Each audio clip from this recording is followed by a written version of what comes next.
My father, Oliver Shalom, always used to say, if you want something done, ask a busy man. When we've got little to do, merely getting out of bed can pose an existential challenge. Rabbi Moshe Chaim Luzzatto writes in the Mesilas Yesharim, The Path of the Just, that we're here in this world to do just three things: to serve Hashem, to serve God, to do the mitzvot, the commandments, and to stand up to challenges. One of the great paths to happiness in life is to realize that every experience that we meet in life is a challenge. True, some challenges are easier to spot than others. For example, it's fairly obvious when you're the father of a family subsisting on food stamps that it's a big challenge to keep your fingers out of an open bag with several $100 bills smiling at you. Other challenges, however, are more subtle. Success, for example. It's all too easy to fall prey to the myth of the self-made man.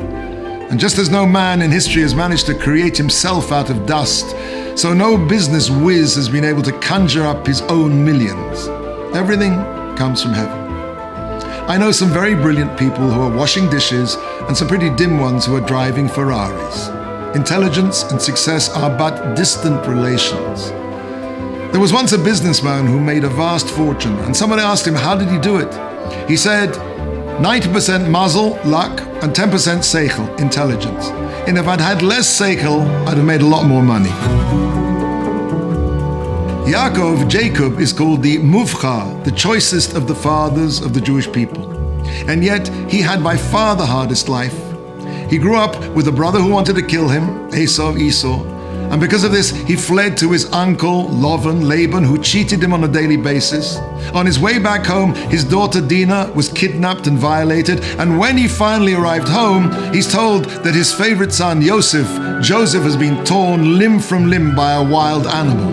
After such a life of stress, to seek some repose, some shelter from the storm would not seem unreasonable. And yet, the Torah finds fault with Yaakov, with Jacob, for his desire to dwell in tranquility. Rest and respite from pressure are given to us for one reason only: to be able to meet life's challenges. Pressure is life's default position. That's the way things are supposed to be. Rabbi Shlomo Wolbe used to say that his most creative moments in Torah thought were when the phone was ringing off the hook, students needed his attention, and he had one foot out of the door to the airport. When we make that extra effort to function under pressure, God gives us that little extra help that lifts our lives from prose to poetry.